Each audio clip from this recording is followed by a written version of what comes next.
Hello, my name is Ramiz Rao, and I am a third-year internal medicine resident at Orlando Health. It is an honor to be presenting for ACP. My poster is titled, "An Eye for an Eye, a Case of Orbital Myositis." To begin, this is a case of an 86-year-old female with a medical history of type 2 diabetes mellitus, coronary artery disease, and chronic glaucoma. She arrived at the emergency department complaining of left eye pain and left eye vision loss for 1 week that has been getting progressively worse. She then started developing conjunctivitis, swelling, proptosis, and yellow drainage from her left eye.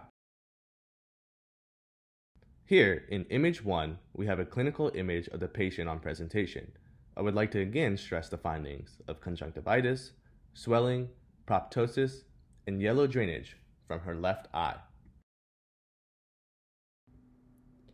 Here is an image of her pertinent labs. It is important to note that her white blood cell count was 20.5 on admission, and she had elevated inflammatory markers, most specifically CRP.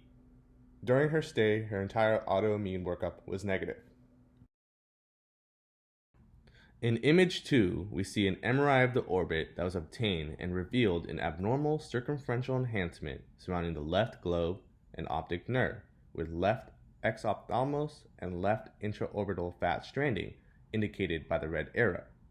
There is also an abnormal T2 signal hyperintensity of the left optic nerve as indicated by the blue arrow.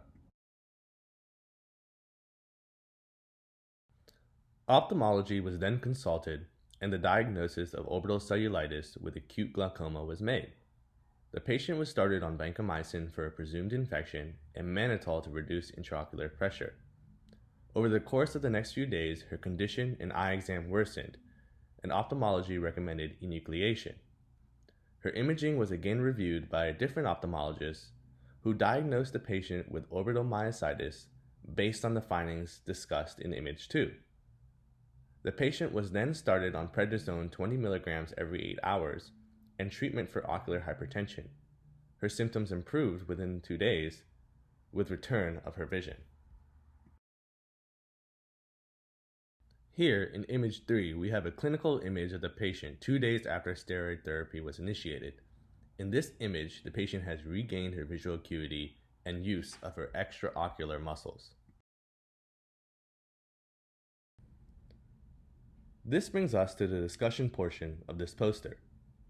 Orbital myositis, or OM, is an inflammatory process that primarily involves the extraocular muscles and most commonly affects young female adults in the 3rd decade of life, but can occur any time, such as our patient in her 80s.